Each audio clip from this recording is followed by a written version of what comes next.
This is KGW News at Sunrise.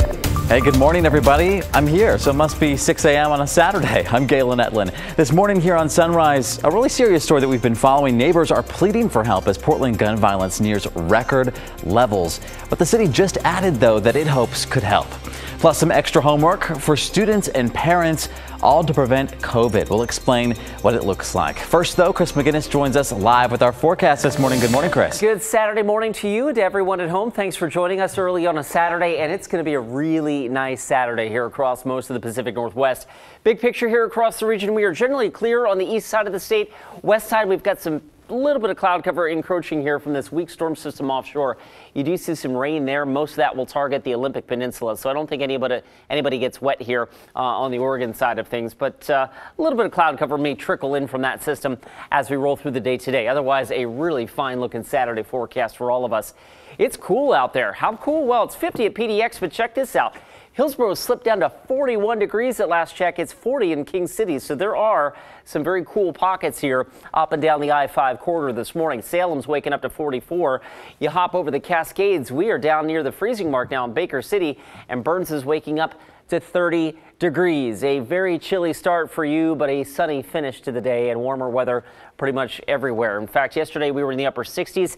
Today we'll tack on a degree or two. I've got us up around 70 or 71 for daytime highs. So, Galen, it looks like a fantastic Saturday. All right, good to know, Chris. Thank you so much. We'll see you soon.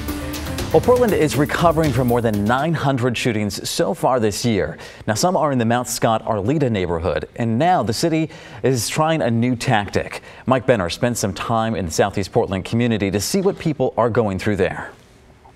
Imagine watching TV at night and having to get down as low as possible in your house just to avoid a stray bullet that might come through the window or the wall. That's what at least one woman is doing in the Mount Scott Arleta neighborhood. This neighborhood has seen some of the most gunfire in what's been a violent year in the Rose City, and neighbors here have had enough. The towering trees in Mount Scott Park are a perk of living in the Mount Scott Arleta neighborhood. But as one neighbor points out, there are more pluses than just that. We can see kids go over to the park. We can see people walking their dogs. And now I am scared to death when I see them walk by to the park because I'm afraid they're going to get a bullet. The fear is so real, she's afraid to show her face on camera. Concerned about retaliation at the hands of whoever's responsible for all of the shootings in the area that seem to happen after the sun goes down.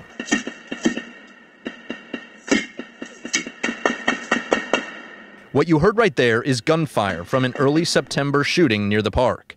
2 weeks later, near Southeast 72nd and Woodstock, 2 bullets hit a car a mother and son were in. A Portland Parks and Rec truck was also hit that night. And just this past Wednesday night, shots were fired near Southeast 74th and Herald. These are just a few of the examples of the recent gun violence. Certainly not all of them. It's pretty sad. I hit the floor, get the lights, get my phone for 911. She tells us she's called 911 more than a half dozen times in September alone, none of which surprises Sergeant Kevin Allen of the Portland Police Bureau. We have some neighborhoods where we just have a greater impact of gun violence, and certainly Mount Scott and Arleta neighborhoods are there. Sergeant Allen says just last week, police conducted a mission in the area. They seized a gun and a vehicle involved in recent shootings. We are working on it. We are working in this neighborhood. We care that this is impacting our community, and we're doing the best we can. City Commissioner Joanne Hardesty is doing what she can too. On Friday, she directed the Portland Bureau of Transportation to add some traffic barrels, indicating local access only, in hopes of deterring the gun violence and the speeding associated with it. Issues some neighbors connect to gangs. I believe it's a combination, but this is mostly gang activity, I think. There's a lot of other things going on, but I think the shooting is, it's gangs kind of struggling over turf. Regardless of the motives, neighbors are taking drastic measures just to stay safe. In fact, the woman we introduced you to is thinking about moving after decades in the area. I am. We are. This is terrifying. I can't function this way. I really can't. In Southeast Portland, I'm Mike Benner for KGW News. So many people feeling the impact of that. Now, through all of this, Portland is getting close to the all-time record for deadly shootings in a year. The latest was Friday morning in southeast Portland on 128th Avenue in the Mill Park neighborhood. Someone shot a man and killed him around 6 o'clock in the morning. Police have not arrested anyone yet. And that was the 68th homicide in the city this year. The record is 70, set in 1987. Let's turn to the pandemic now. There's a new COVID testing option for Portland students. It's free and it aims to catch cases in kids who are not showing symptoms. Oregon Health Authority created this video showing how kids can spit in a tube first thing in the morning, then bring that sample to school once a week. The samples will be picked up and examined in an OHSU lab. Parents then get the results within 48 hours.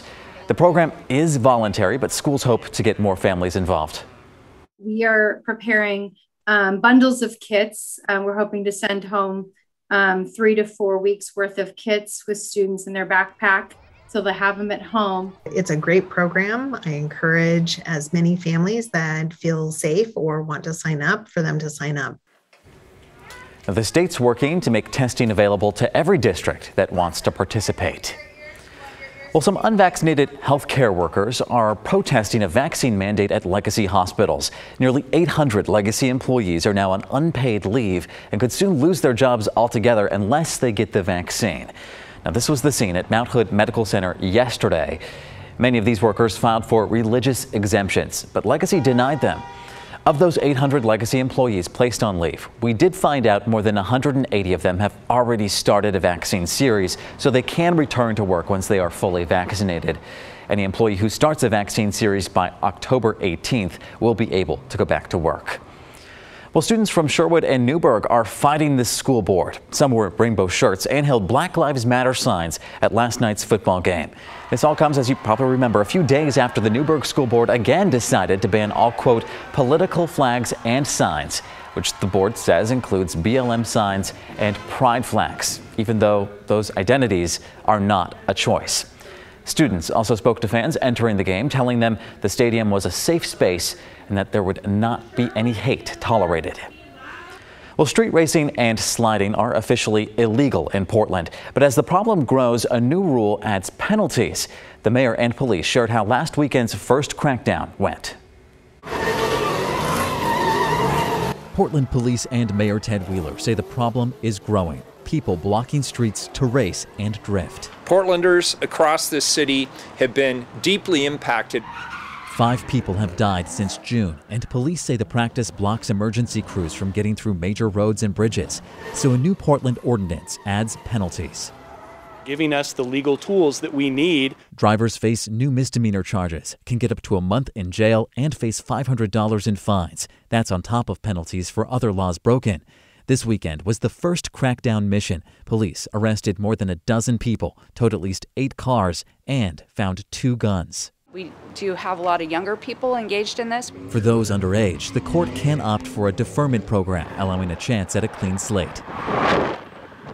But the overall harsher punishment aims to get street racing out of Portland, despite its ongoing growth over 30 years. It's a community, and it's a community approach. Lieutenant Mike Roberts says a team of investigators is focused on street racing, planning missions to ensure enough officers can show up to big gatherings. Requires us to take an holistic approach. PPB is getting help from Oregon State Police and the Multnomah County Sheriff's Office. We are going to be asking for help, and when we can help them back, we will we'll return in kind. We're stretched pretty thin. We will send resources to what we can. Mayor Wheeler has changed course after helping cut the police budget last year, promising to hire more officers to combat this and increased gun violence. And I'm going to continue to support financially the Portland Police Bureau. I think the solution would be to get a whole bunch more cops involved, and if we're able to do that, then we're able to address more of the behavior. Got more info for you on KGW.com. Now, in the meantime, it's going to be a busy Saturday. The Blazers will host their annual Fan Fest this afternoon at the Moda Center. Now, this is video from the 2019 Fan Fest. COVID prevented them from having one last year. Now, it's finally your chance to see the team in person as they're going to scrimmage at 3:30. To get in today, fans will need proof of vaccination or a negative COVID test within the last 48 or 72 hours. And meanwhile, the Portland Winterhawks will have their home opener tonight at Memorial Coliseum. It'll be the first game with fans since March 2020. Wow, it's going to be exciting. They're going to host Seattle, and the puck drops at 6 o'clock. Well, still to come, celebrating 50 years of service. We're going to meet the volunteer firefighter who never stops giving back to his community.